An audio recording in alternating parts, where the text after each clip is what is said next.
अस्सलाम वालेकुम एवरीवन। आज हम ऑपरेशन ऑन सेट्स पढ़ेंगे, तो let's get going.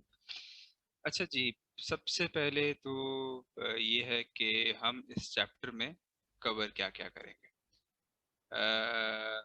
In this unit we will learn to define a set. हम सेट की डेफिनेशन पढ़ेंगे कि सेट होता क्या है।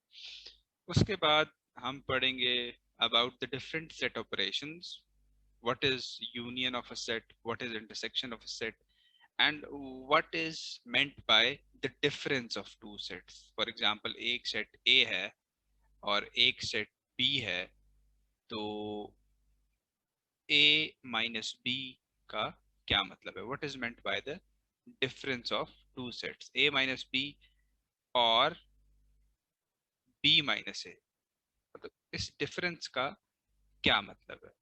ठीक है, तो ये हम इंशाल्लाह इसमें पढ़ेंगे। नेक्स्ट हम आते हैं, we'll learn how to use Venn diagrams to define union and intersection of sets। कि हम Venn diagrams को कैसे यूज कर सकते हैं to define union and intersection of sets। अब आप ये सारी टर्म्स पढ़ेंगे तो फिर आपको वन बाय वन ये समझ आ जाएगी। अभी जस्ट हम आउटलाइन देख रहे हैं कि क्या क्या हम इस चैप्टर में पढ़ेंगे। फिर to verify the commutative and associative properties of sets, ये दो प्रॉपर्टीज हैं सेट्स की जिनको हम पढ़ेंगे कि प्रॉपर्टी होती क्या है और फिर इस प्रॉपर्टी को हम अप्लाई भी करेंगे। ठीक है बच्चों।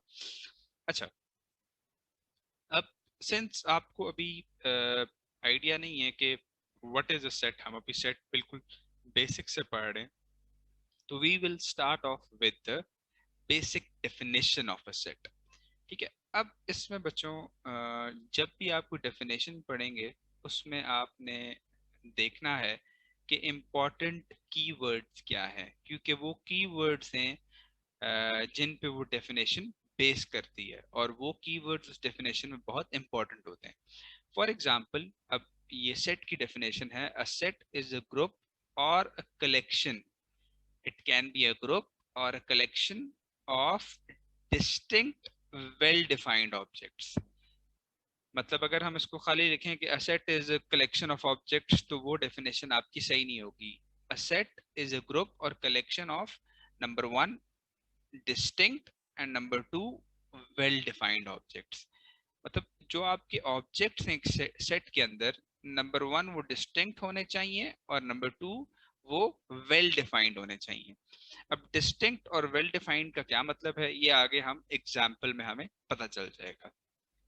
अच्छा जी, फॉर एग्जाम्पल वो कहता है कि a set of crayons in a box is a set. मतलब आपके पास एक बॉक्स है, उसमें कुछ क्रेयॉन्स पड़े हुए हैं, तो दिस इज अ सेट। ठीक है, मैं कहता हूँ कि जी 6 crayons इन अ बॉक्स, ये एक सेट होगा।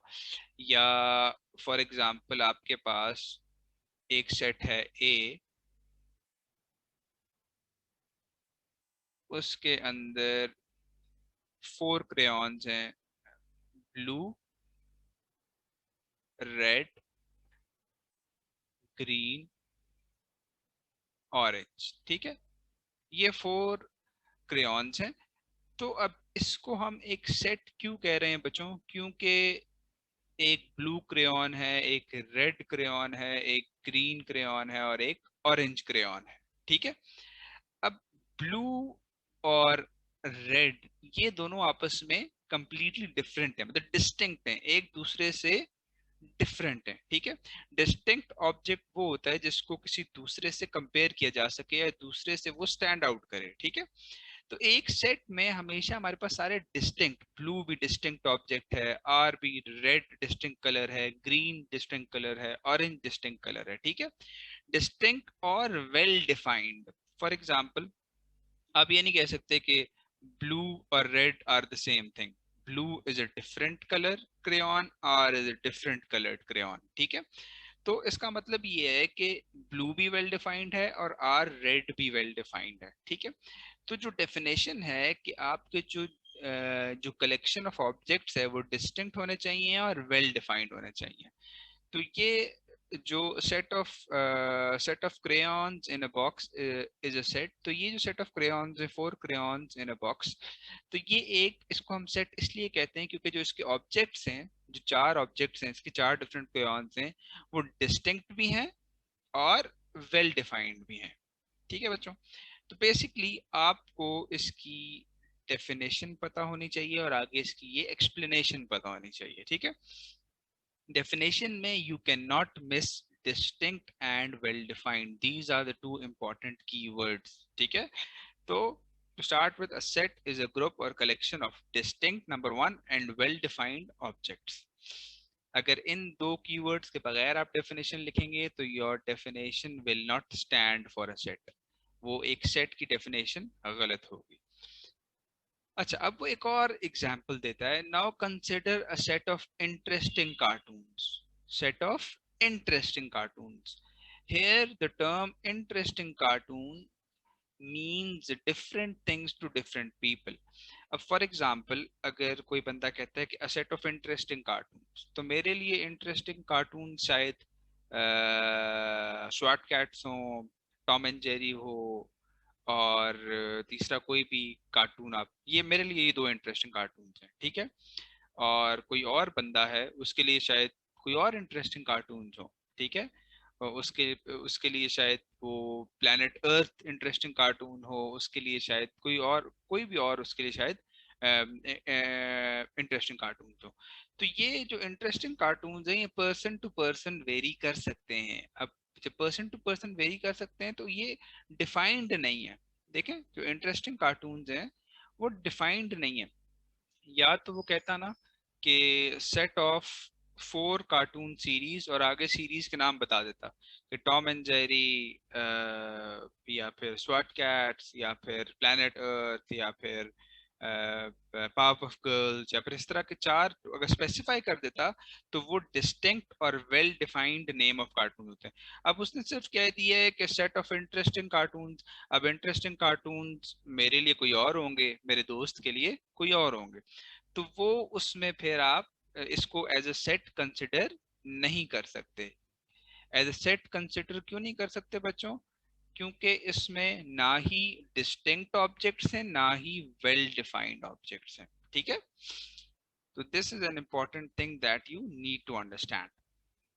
This term is not clearly defined, clearly defined नहीं है। अगर वो कहता कि एक सेट है a that contains 4 different cartoon characters, for example वो कहता है उसमें सुपरमैन है, बैटमैन है, स्पाइडरमैन है, आयरन मैन है, ये 4 कैरेक्टर्स हैं, तो वो एक क्या होता, डिस्टिंक्ट और वेल डिफाइंड चीजें होती है उसके अंदर। ठीक है, तो वो एक सेट होता। लेकिन बस उसने कह दिया इंटरेस्टिंग कार्टून्स, तो वो डिस्टिंक्ट और वेल डिफाइंड नहीं है। ठीक है बच्चों, now let's move forward. The objects in a set are written within a pair of curly brackets। अच्छा, साथ साथ मैं आपको बताता हूँ कि हम एक सेट को रिप्रेजेंट कैसे करते हैं। एक सेट की रिप्रेजेंटेशन ऐसे होगी कि आप उसको कर्ली ब्रैकेट्स में शो करेंगे। For example we have set B, उसको आपने कर्ली ब्रैकेट्स में शो करना है। उसके अंदर जो भी आपके ऑब्जेक्ट्स या एलिमेंट्स हैं वो आपने उसमें प्लेस कर देने हैं। For example the elements of set B are 2, 4 and 8, और फिर आपने उसको कर्ली ब्रैकेट से क्लोज कर देना है। तो this is what they are trying to convey in the paragraph. अब हम वापस जाते हैं पैराग्राफ की तरफ।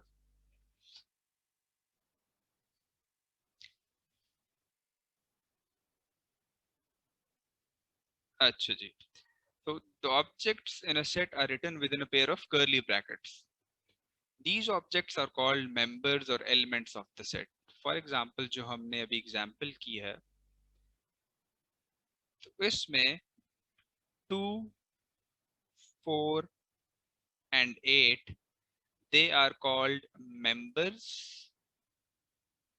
अब इस सेट बी में 2, 4, 8 members or elements of set B।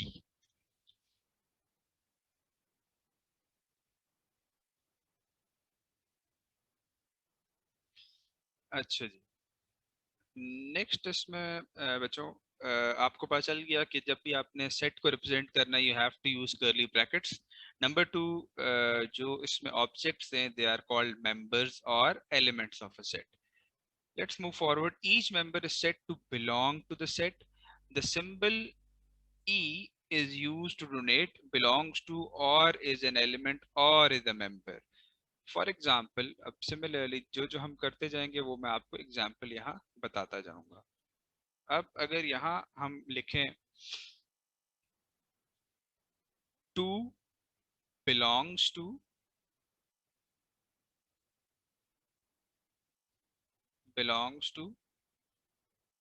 B. अब यहाँ बिलोंग्स टू की जगह आपने वो सिंबल डाल देना। मैं आपको सिंबल बताता हूँ कौन सा आप सिंबल यूज करेंगे। ये जो ई वाला सिंबल है ये बिलोंग्स टू को रेफर करेगा। तो हम यूज करेंगे इन तीनों में ये सिंबल हम इसमें यूज कर लेंगे। जो भी आपके 2 belongs to B, 4 belongs to B, 8 belongs to B. So 2, 4, 8 are members or elements of set B। और इनको हम लिख किस तरह सकते हैं, इस तरह 2 belongs to B। अब इसका मतलब क्या है, जो एलिमेंट 2 है that is a part of set B और it belongs to set B. Similarly हम इस तरह लिख सकते हैं 4 belongs to set B। Similarly हम इस तरह लिख सकते हैं 8 belongs to set B। तो बेसिकली जो ये सिंपल है इसको जब आपने रीड आउट करना है तो आपने क्या रीड आउट करना है, बिलोंग्स टू। ठीक है, अच्छा जी।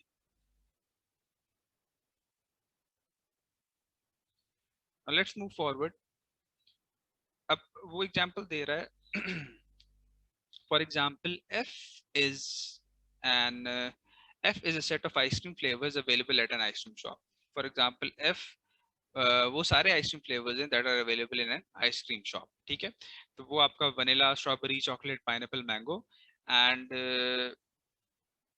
अब जो आपका चॉकलेट है that is the that is one element of a set या one member of the set f। therefore chocolate belongs to f क्योंकि जो जो आपका चॉकलेट है that is member या element of set f and it belongs to f। अब for example orange है, आप देखें ऑरेंज यहाँ पे अवेलेबल है कि नहीं, vanilla, strawberry, chocolate, pineapple, mango. Orange is not a member of the set f। तो हम क्या लिखेंगे, orange does not belong to set f। ठीक है, तो ये टर्मिनोलॉजी आपको बिल्कुल क्लियर होनी चाहिए। अब फॉर एग्जांपल हम अपनी एग्जांपल पे जाते हैं, हम अपनी एग्जांपल पे जाएं तो 2, 4, 8, 2 belongs to B, 4 belongs to B, 8 belongs to B. अब अगर मैं देख लेता हूँ कोई नंबर, फॉर एग्जांपल मैं कोई नंबर लेता हूँ 10। तो अब आप इस सेट में देखें, does 10 belong to set B, it does not belong to set B. तो अगर आपको लिखा हो 10, इसको हम इस तरह represent, does not belong to set B. आपको इसी तरह I hope this all is clear. आपको मैं बताता हूँ कि आपसे क्वेश्चन किस तरह पूछा जा सकता है। फॉर एग्जाम्पल आपको ये सेट दिया हुआ है बी इज इक्वल टू 248। आपको दिया, आपसे पूछा जाता है कि आप बताएं कि whether this statement is true और फॉल्स। आपसे पूछ लिया जाएगा 12 बिलोंग्स टू डी। तो आपसे पूछा जाएगा कि स्टेटमेंट ट्रू है फॉल्स है। तो आप देखेंगे 12 is not present in the set B, 12 is not a member of set B, therefore ये स्टेटमेंट क्या हो जाएगी, फॉल्स। ठीक है, फॉर एग्जांपल आपसे पूछा जाता है 4 बिलोंग्स टू सेट बी। तो आप इसमें देखेंगे कि क्या 4 इज एन एलिमेंट और member of set B. If it is an element और मेंबर ऑफ सेट बी तो ये आपका क्या हो जाएगा, true. This is how you need to understand the concept of what is part of the set and what is not part of the set। Let's move forward।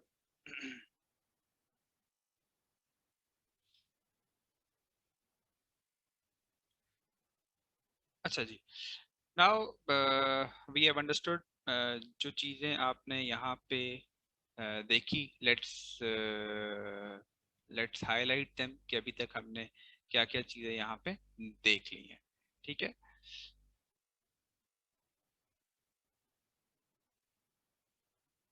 सबसे पहले आपने definition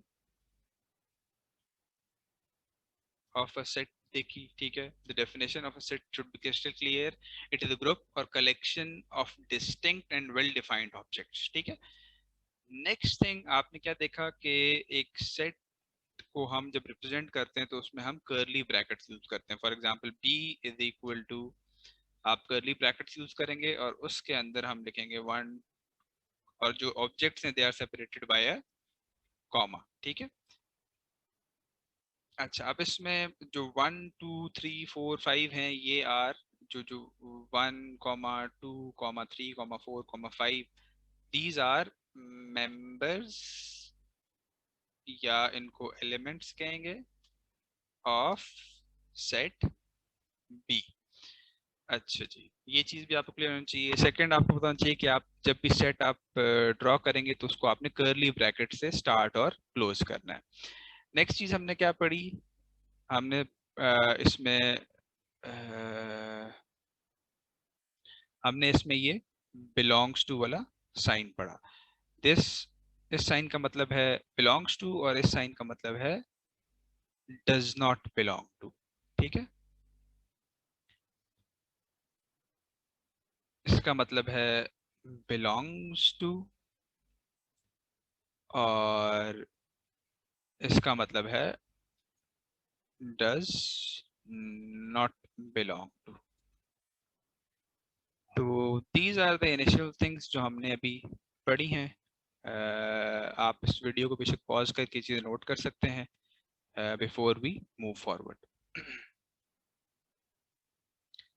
अच्छा बच्चों, अब अब the next thing we'll study is how is a set represented. Set को represent कैसे किया जाता है। A set can be represented in three forms. आप इसकी अगर ब्रांचेस बनाएं तो सेट को आप थ्री फॉर्म में रिप्रेजेंट कर सकते हैं। Number one is descriptive form, number two is set builder form and number three is tabular form. ठीक है, तो जो नंबर वन है दैट इज डिस्क्रिप्टिव फॉर्म। ठीक है बच्चों, जो नंबर टू है that is set builder form, and number three जो है बच्चों वो है टेबुलर फॉर्म।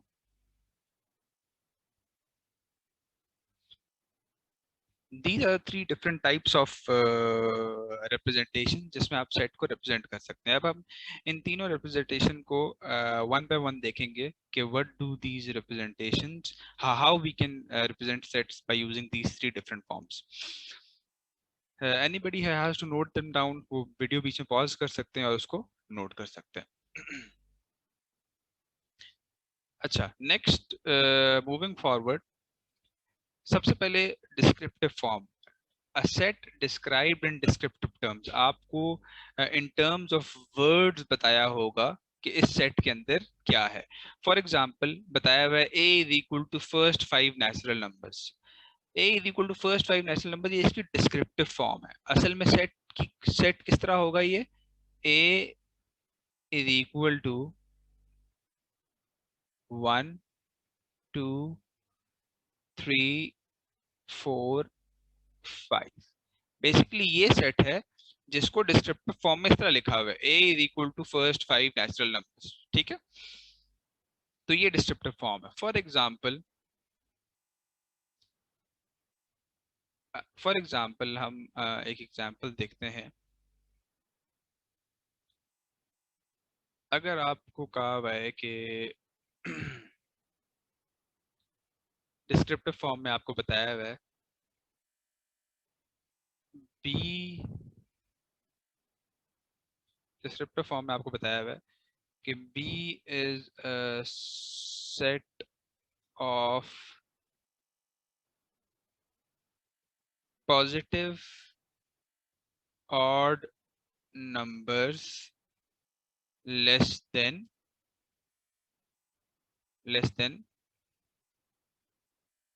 9। ठीक है, अब ये एक सेट की डिस्क्रिप्टिव फॉर्म है। ठीक है, उसने बताया हुआ है कि बी ऐसा सेट है that has positive odd numbers but they are less than 9। तो ये डिस्क्रिप्शन देख के आप वो सेट ड्रॉ कर सकते हैं। आपको पता है कि सेट स्टार्ट किस तरह होता है, कर्ली ब्रैकेट से, और लेस देन 9 और पॉजिटिव। तो हम देखेंगे 1 is a positive odd number, 3 is a positive odd number, 5 is a positive odd number, 7 is a positive odd number, और उसके बाद 9 is also a positive odd number. लेकिन आपको कंडीशन क्या दी हुई है, ऑड नंबर्स लेस देन 9। तो 7 पे आपकी कर्ली ब्रैकेट्स क्लोज हो जाएंगी। तो बेसिकली ये आपकी जो डिस्क्रिप्टिव फॉर्म है। ठीक है, ये आपको जो सेट रिप्रेजेंट किया हुआ है उसकी डिस्क्रिप्टिव फॉर्म है। और एक मिनट बचो, हाँ ये डिस्क्रिप्टिव फॉर्म है और ये आपकी उसकी टेबुलर फॉर्म है। ठीक है, तो जस्ट टू मेक यू, अभी हम सिर्फ डिस्क्रिप्टिव फॉर्म पढ़ रहे हैं, just to make you understand कि अगर आपको डिस्क्रिप्टिव फॉर्म हो तो आप पूरा सेट आप उसको लिख सकते हैं। ठीक है, अच्छा जी, डिस्क्रिप्टिव फॉर्म से हम आगे चलते हैं set builder form. Set builder एक बड़ी डिफरेंट टाइप की रिप्रेजेंटेशन या फॉर्म है जिसको समझना, जिसके अंदर डिफरेंट सिंबल्स को समझना बहुत जरूरी है। ठीक है, अब इसमें बच्चों आपने देखना है, अब सेट बिल्डर फॉर्म में आपने देखना है कि ए, अब फॉर एग्जांपल इसने बताया हुआ है A is equal to X such that. अब ये जो दो कॉलन है इसका मतलब होता है सच दैट। इसका मतलब क्या होता है बच्चों, such that.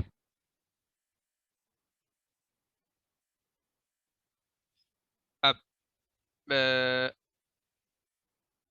a is equal to x such that x is a natural number and x is less than 6।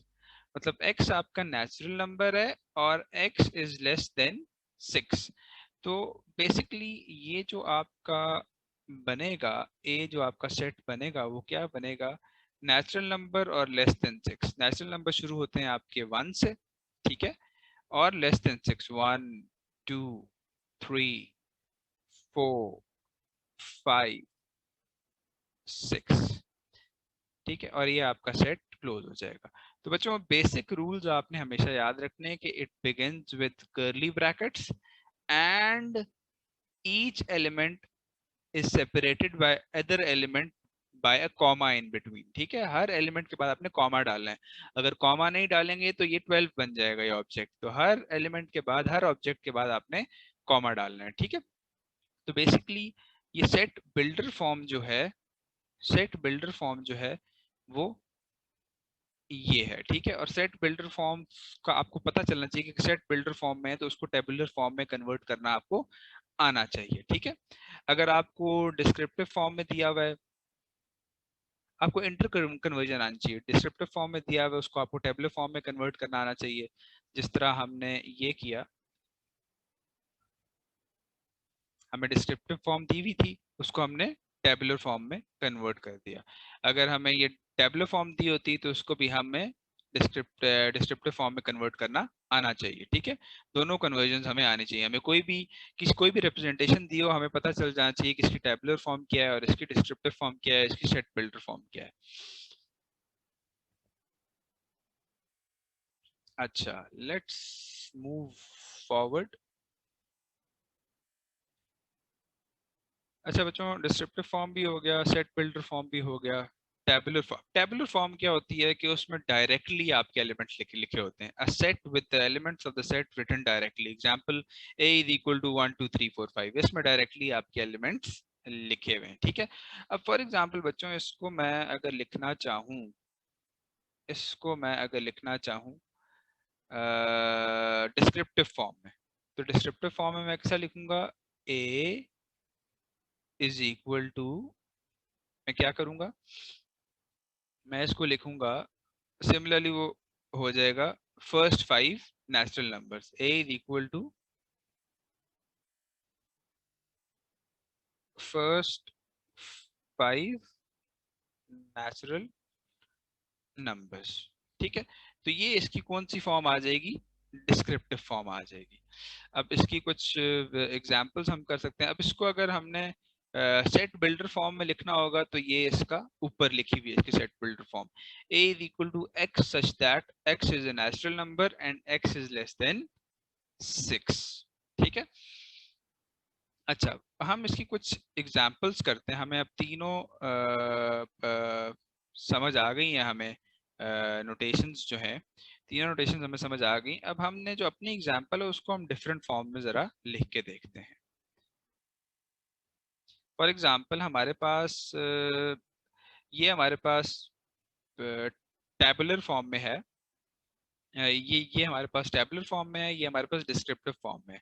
हमने इसकी कौन सी कन्वर्जन नहीं की, हमने इसको अभी सेट बिल्डर फॉर्म में नहीं लिखा। सेट बिल्डर फॉर्म इसकी क्या होगी, अच्छा जी, सेट बिल्डर फॉर्म इसकी हम अभी लिखते हैं। हमने इसकी अभी सेट बिल्डर फॉर्म नहीं देखी, तो इसकी सेट बिल्डर फॉर्म क्या होगी, सेट बिल्डर फॉर्म होगी इसकी b is equal to curly brackets x such that x is a positive odd number and x is less than 9। ये बच्चों इसकी क्या हो गई, सेट बिल्डर फॉर्म। ठीक है, तो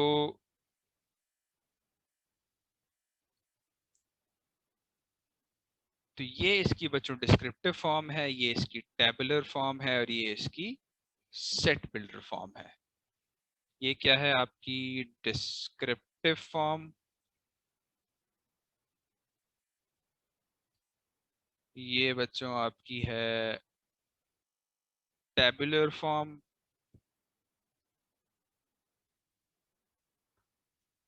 और ये बच्चों आपकी है set builder form. It is already written above. ठीक है बच्चों तो एज अ होमवर्क मैं आपको एक एग्जांपल देता हूँ, उसको आपने कन्वर्ट करना है डिफरेंट फॉर्म्स में। फॉर एग्जांपल हमारे पास है, अच्छा सेट डी है इज इक्वल टू 2 4 6 8 10। बच्चों ये मैंने आपको लिख दी है टेबुलर फॉर्म में। ठीक है,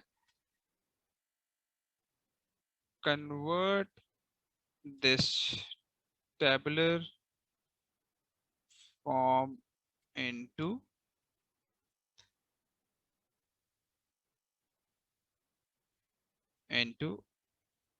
descriptive form and set builder form।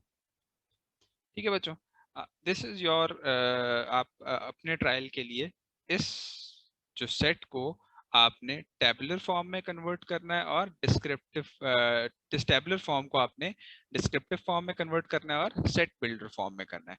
This is for your practice. ये आप इधर कन्वर्ट करेंगे तो you will gain more confidence कि आपको तीनों फॉर्म जो कि tabular, descriptive and set builder form, तीनों फॉर्म्स के आपको क्रिस्टल क्लियर समझ आ गई है। अच्छा बच्चों, नाउ लेट्स मूव फॉरवर्ड। जब तीनों डिफरेंट फॉर्म्स आपको समझ आ गई हैं तो उसके बाद हम देखते हैं कि what are the different types of sets. This is the last thing that we'll be covering in this lecture. Different types of sets क्या होते हैं बच्चे, this is a very interesting topic कि आपको different types of sets समझ आ जाए, उसकी हम examples भी करेंगे साथ साथ। तो let's begin। उसमें सबसे पहले बच्चों आपका ये है कि सबसे पहले आपका है एम्प्टी सेट। एम्प्टी सेट क्या होता है? A set containing no elements, it is denoted by this और दिस। आपको पता होना चाहिए कि एम्प्टी सेट या तो डिनोट होगा, आपकी कर्ली ब्रैकेट्स लगी होंगी और उसके अंदर कोई एलिमेंट नहीं होगा, या फिर वो किससे डिनोट होगा? आप इसको कहते हैं फाई, इस एलिमेंट को कहते हैं फाई। इस तरह के एलिमेंट से, इस तरह के सिंबल से डिनोट होगा। तो कहीं भी आपको ये सिंबल नजर आए या फिर ये सिंबल नजर आए तो आपको पता होना चाहिए कि it is denoting an empty set.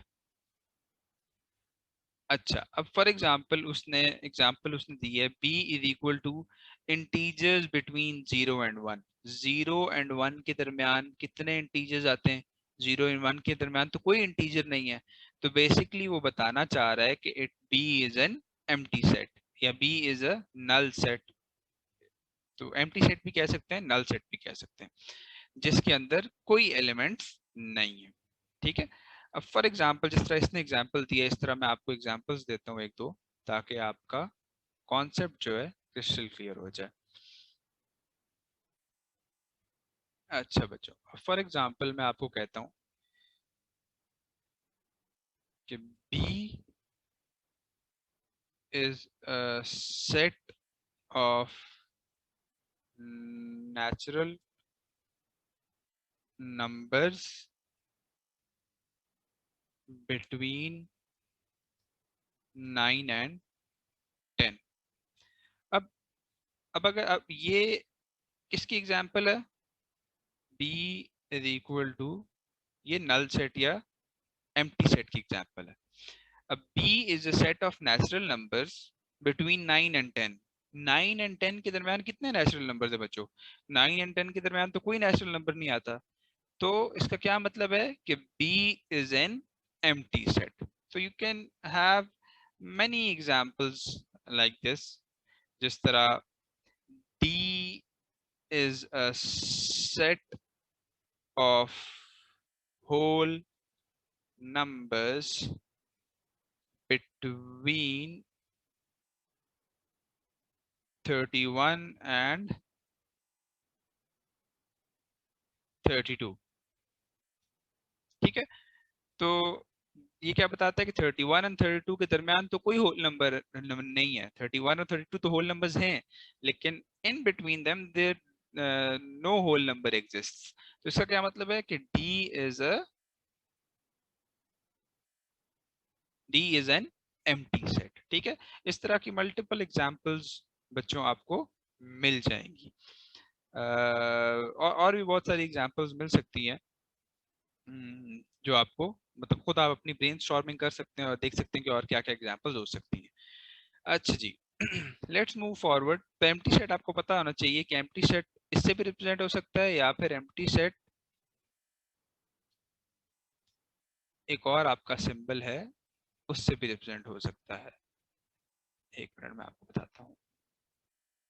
Empty set आपका या फिर इस तरह रिप्रेजेंट होगा बच्चों, या फिर आपका इस तरह रिप्रेजेंट हो सकता है। आप d इज इक्वल टू, जो जो ये आपने लिखा है इसको आप यूं भी लिख सकते हैं, d इज इक्वल टू 5। ये भी आपका एम्प्टी सेट रिप्रेजेंट करता है। इधर भी आप इस तरह लिख सकते हैं, b इज इक्वल टू 5। ठीक है बच्चों। तो ये आप एम्प्टी सेट्स को इस तरह भी रिप्रेजेंट कर सकते हैं।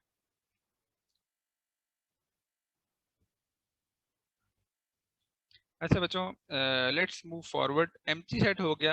अब what is a finite set? Finite का क्या मतलब होता है बच्चों? फाइनाइट का मतलब ये होता है कि अ set containing only a finite number of elements. ऐसा सेट जिसके एक फाइनाइट नंबर ऑफ एलिमेंट्स हो। फाइनाइट का मतलब क्या होता है? काउंटेबल। काउंटेबल, ठीक है। उतने नंबर ऑफ एलिमेंट्स जो काउंट किए जा सके। ठीक है। फाइनाइट का मतलब क्या होता है बच्चों? काउंटेबल, मेजरेबल, मतलब उनको काउंट कर सकते हैं आप कि अच्छा भाई ये फोर फोर एलिमेंट्स है, इसमें इसमें 200 एलिमेंट्स हैं, इसमें 300 एलिमेंट्स हैं, जिनको काउंट कर सकें। और इनफाइनाइट क्या होते हैं? जिनको आप काउंट ना कर सकें। अच्छा, for example c is a square number. c C set क्या है, x such that x is a square number and x is less than 20, और c is equal to 1 4 9 16। Basically वो क्या कह रहे हैं कि c is a square number and it is less then 20। तो आपने देखना है कि लेस देन 20 कितने स्क्वायर नंबर्स हैं। वन का स्क्वायर क्या होता है, वन, ठीक है। मतलब अगर आप वन का अंडर रूट लेंगे तो क्या आएगा, वन, ठीक है, कंप्लीट स्क्वायर है। फिर उसके बाद आप फोर का अंडर रूट लेंगे तो आपका क्या आएगा, टू, ठीक है, कंप्लीट स्क्वायर है। फिर आप नाइन का अंडर रूट लेंगे तो क्या आएगा, थ्री, ठीक है, परफेक्ट स्क्वायर है, कंप्लीट स्क्वायर है।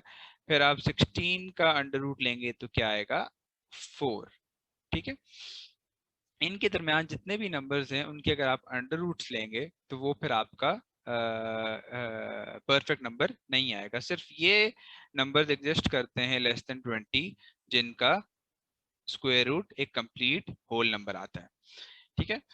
अच्छा, फाइनाइट सेट का क्या मतलब है कि जिसमें फाइनाइट नंबर ऑफ एलिमेंट्स हैं। फॉर एग्जांपल अगर मैं आपको कहता हूं कि हमारे पास है a इज इक्वल टू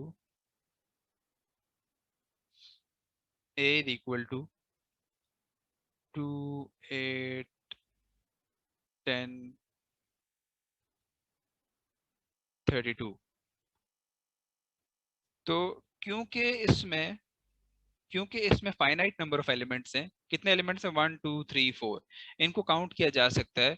तो इसको हम कह सकते हैं कि ये फाइनाइट सेट है। अच्छा, फॉर एग्जांपल एक और मैं आपको एग्जांपल देता हूँ, b is equal to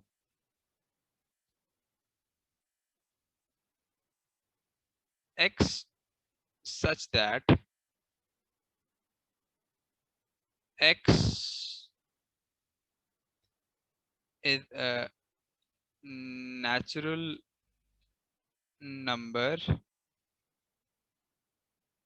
greater, x is a natural number, x such that x is a natural number and x is greater than 2। अच्छा बच्चों, अब मैं आपसे पूछता हूँ कि is be a finite set, is be a finite set, मतलब be finite set है या नहीं। तो आप इस वीडियो को बेशक पॉज कर लें और उस पर जरा सोचें। अब ये आपका फाइनाइट सेट नहीं है, क्योंकि फॉर एग्जांपल हम जो बी सेट है उसको अगर हम लिखेंगे तो बी आपके नेचुरल नंबर्स हैं और ग्रेटर देन टू है। तो greater than two natural number हम लिखना शुरू करें तो हमारी तो काउंटिंग खत्म ही नहीं होगी। हम जाते जाएंगे जाते जाएंगे जाते जाएंगे जाते जाएंगे जाते जाएंगे, तो ये काउंटिंग हमारी कभी खत्म ही नहीं होगी। तो ये जो बी की डिस्क्रिप्शन दी हुई है इससे पता लगता है कि ये आपका एक फाइनाइट नहीं है, ये आपका इनफाइनाइट सेट है। इसके एलिमेंट्स को आप काउंट नहीं कर सकते, ठीक है। तो ये बच्चों आपको पता होना चाहिए कि फाइनाइट सेट क्या होता है और इनफाइनाइट सेट क्या होता है। तो होपफुली फाइनाइट सेट आपको समझ आ गया होगा। तो let's move forward. Infinite set, a set which is not finite. नीचे उसने एग्जांपल भी दी हुई है, d is equal to x such that x is an integer and x is greater than 10। वो उसी तरह की एग्जांपल है। हमने क्या एज्यूम किया कि x is a natural number, उसने एज्यूम किया x is an integer and x is greater than 10। तो बच्चों जब x ग्रेटर देन 10 होगा तो वो देखें 10 से आगे वो आपकी काउंटिंग कंटिन्यू होती जा रही है, देयर इज नो एंड, ठीक है। जब देयर इज नो एंड तो इसका मतलब है कि ये नंबर्स आपके काउंट नहीं हो सकते। तो जो नंबर्स या जो एलिमेंट्स आपके काउंट नहीं हो सकते तो वो आपका सेट क्या हो जाता है, इनफाइनाइट सेट, ठीक है बच्चों। Now let's move forward. Next अब बच्चों आपका है disjoint sets, sets which have no common elements, जिनके दरमियान कोई कॉमन एलिमेंट आपस में ना हो, they are known as disjoint sets. For example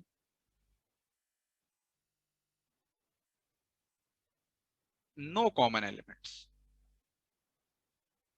For example, we have set A is equal to 1 4 6 8 9 10, and we have set B is equal to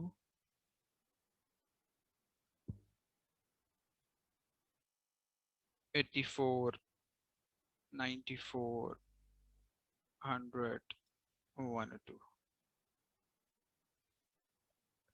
तो if we see set A and set B, तो आपने इसमें देखना होगा कोई common element है। तो 84 94 100 102 1 4 6 8 9 10, ए और बी में कोई भी ऐसा एलिमेंट या ऑब्जेक्ट नहीं है जो दोनों में कॉमन हो। So therefore set A and set B are disjoint sets. ठीक है बच्चों, अब let's do another example. Set A हमारे पास है अगर 48 49 50 52, ठीक है। और सेट बी अगर हमारे पास है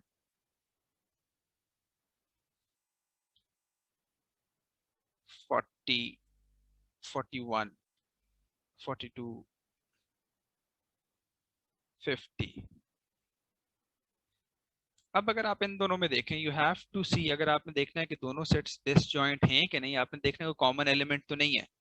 अगर एक भी कॉमन एलिमेंट नहीं है तो फिर वो डिसजॉइंट सेट्स हैं। अगर एक या एक से ज्यादा कॉमन एलिमेंट है तो वो डिसजॉइंट सेट्स नहीं है।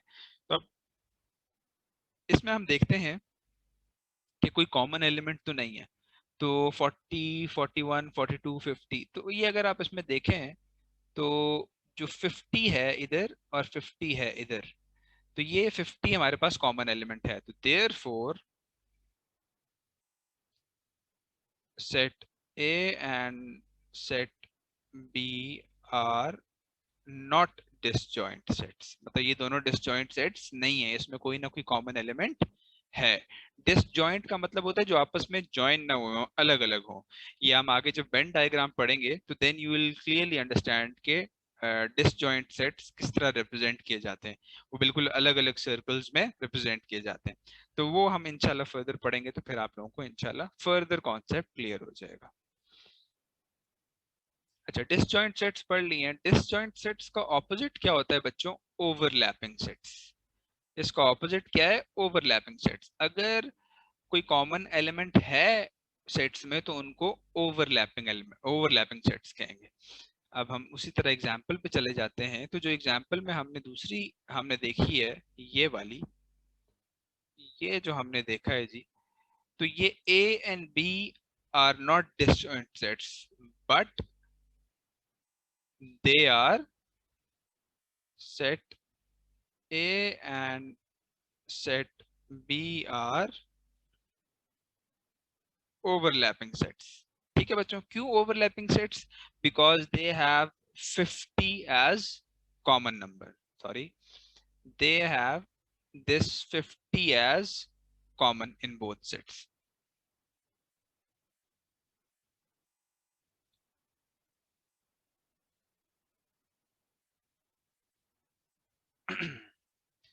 तो these two sets, set A and set B are overlapping sets। ठीक है, तो you should clearly understand the difference between disjoint sets and overlapping sets। अगर दो सेट्स में बच्चों कोई कॉमन एलिमेंट है तो दे आर ओवरलैपिंग सेट्स। दो सेट्स में अगर कोई भी कॉमन एलिमेंट नहीं है तो दे आर डिसजॉइंट सेट्स। तो the difference between disjoint sets and overlapping sets should be clear to you all.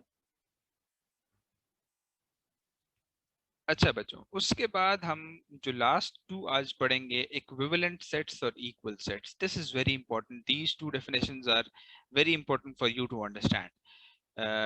अब इक्विवेलेंट सेट्स सबसे पहले आते हैं बच्चों, sets which have an equal number. ये आपने इस चीज पे गौर करना, equal number of elements.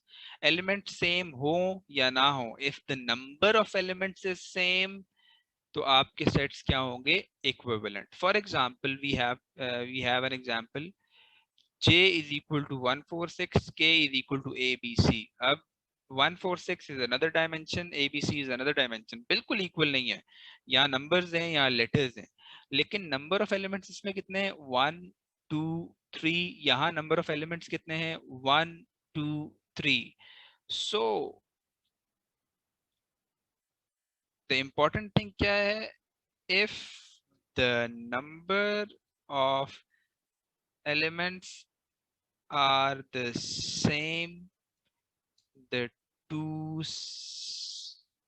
sets are equivalent। ये इसमें बच्चों समझने वाली बात है। आपने ये नहीं देखना कि उसके एलिमेंट सेम है कि नहीं, आपने देखना है कि नंबर ऑफ एलिमेंट सेम है कि नहीं।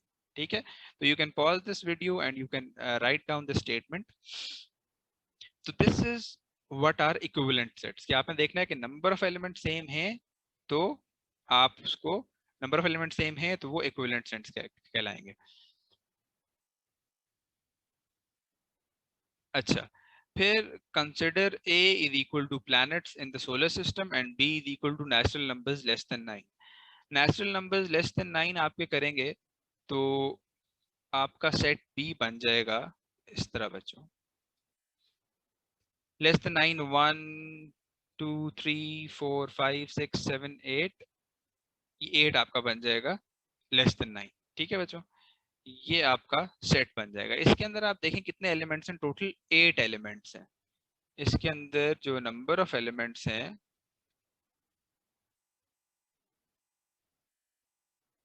वो आपके 8 हैं। दूसरा आपका क्या है बच्चों, planets in the solar system. तो जो planets in the solar system है, ए इज इक्वल टू, उसने बताया हुआ है, डिस्क्रिप्टिव फॉर्म है इसकी, planets in the solar system. ठीक है, तो अगर आप planets in the solar system देखें तो वो भी आपके 8 हैं। ठीक है, तो नंबर, तो जो ए में भी जितने प्लैनेट्स सोलर सिस्टम के नाम लिखेंगे तो वो भी नंबर ऑफ एलिमेंट्स आपके 8 होंगे, और यहाँ भी नंबर ऑफ एलिमेंट्स आपके बी के भी नंबर ऑफ एलिमेंट्स आपके 8 होंगे। ठीक है, तो जब दोनों के आपके नंबर ऑफ एलिमेंट सेम है, ये इसके भी आपके 8 हैं, इसके भी आपके 8 हैं, इसका मतलब है कि सेट बी और ए क्या है, they are equivalent sets. So this is what you need to understand about equivalent sets। ठीक है बच्चों, equivalent sets के बाद हम पढ़ेंगे व्हाट आर इक्वल सेट्स। अब इक्विवेलेंट सेट्स और equal sets are completely different in definition and in representation. Equal sets बच्चों क्या होते हैं, sets which contain the same elements. अब यहाँ आपने देखना है कि वो सेट्स जिनके सेम एलिमेंट्स हों, यहाँ नंबर आपने देखना है कि एलिमेंट्स बिल्कुल सेम हो। For example L is equal to 2 4 6, ये आपका एक सेट है, और दूसरा आपको बताया हुआ है x such that x is a positive multiple of 2 and x is less than 7। Positive multiple, multiple का मतलब क्या है बच्चों, कि आपने 2 का टेबल देखना है। 2 के टेबल में पहले 2 आता है, फिर 4 आता है, फिर 6 आता है, फिर 8 आता है, फिर 10 आता है, फिर 12 आता है, फिर 14 आता है। ठीक है, तो ये सारे आपके पॉजिटिव मल्टीपल्स हैं, इसी तरह नीचे जाते जाएंगे, ये सारे आपके पॉजिटिव मल्टीपल्स हैं ऑफ 2। ठीक है, तो ये सारे आपके पॉजिटिव मल्टीपल्स हैं। अब आपने क्या देखना है इसमें, जब ये सारे आपके पॉजिटिव मल्टीपल्स हैं, आपने देखना है जो इसने यहाँ स्टेटमेंट दी हुई है, तो उससे सेट M क्या बनता है। M क्या बता रहा है वो, कि it is a positive multiple of 2 and it is less then 7। तो लेस देन 7 कितने मल्टीपल्स आ रहे हैं हमारे पास, ये 3 मल्टीपल्स आ रहे हैं, तो ये हमारे पास M क्या बनेगा, 2 4 6। तो L हमारे पास बच्चों क्या है, 2 4 6, M हमारे पास क्या है, 2 4 6। तो L और M के जो एलिमेंट्स हैं वो कंप्लीटली आइडेंटिकल है, they are the same elements, set L and set M, contain the same elements, और जब same elements हैं तो उन sets को आप क्या कहेंगे? They are equal sets. तो यहाँ हम क्या डिड्यूस करेंगे? Set M and set L are equal sets. अच्छा जी ये आप बेशक नोट कर लें वीडियो पॉज करके। अच्छा अब हम एक रन डाउन करते हैं कि हमने पढ़ा क्या क्या है इसमें, ठीक है। सबसे पहले हमने देखा आपका, एक मिनट बचाओ, सबसे पहले हमने इसमें हमने 3 फॉर्म्स पढ़ी कि 3 फॉर्म्स क्या है हमारी, ठीक है।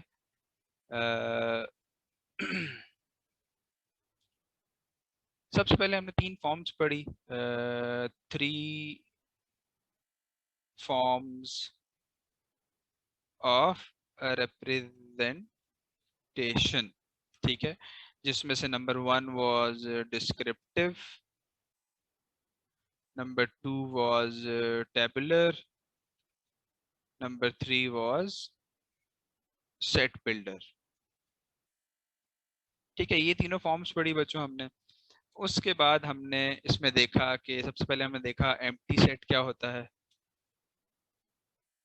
ठीक है बच्चों, जिसको हम फाइ से या इन ब्रैकेट से रिप्रेजेंट करते हैं। एम्प्टी सेट के बाद हमने देखा फाइनाइट सेट क्या होता है। फाइनाइट सेट का आपने क्या याद रखना है कि जिसके अंदर काउंटेबल एलिमेंट्स हो। ये कीवर्ड लिख रहा हूं ताकि आपको इनकी डेफिनेशंस याद रहे। फिर बच्चों हमने देखा कि इनफाइनाइट सेट क्या होता है। इनफाइनाइट सेट के अंदर अनकाउंटेबल एलिमेंट्स होते हैं। फिर बच्चों हमने देखा कि डिसजॉइंट सेट्स क्या होते हैं।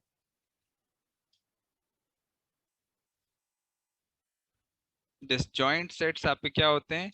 जिनके अंदर नो कॉमन एलिमेंट। फिर हमने देखा बच्चों ओवरलैपिंग सेट्स क्या होते हैं। ओवरलैपिंग सेट्स में क्या था बच्चों कि at least one common element, ठीक है बच्चों। फिर हमने देखा हमने इक्विवेलेंट और equal sets. Equivalent and equal sets, ये हमने अभी अभी पढ़ा है। इक्विवेलेंट और इक्वल सेट्स, इक्विवेलेंट सेट्स क्या है बच्चों? जिसके नंबर ऑफ एलिमेंट सेम है। और इक्वल सेट्स क्या है बच्चों? जिसके एलिमेंट्स बिल्कुल आइडेंटिकल हो। तो बच्चों आज के लिए this is what we will study, और this is what we have studied, and we'll cover the remaining part of sets in the next lecture. I hope you enjoyed the lecture, and I'll give you an exercise to solve regarding all the concepts that we have studied today. Thank you very much. Take care.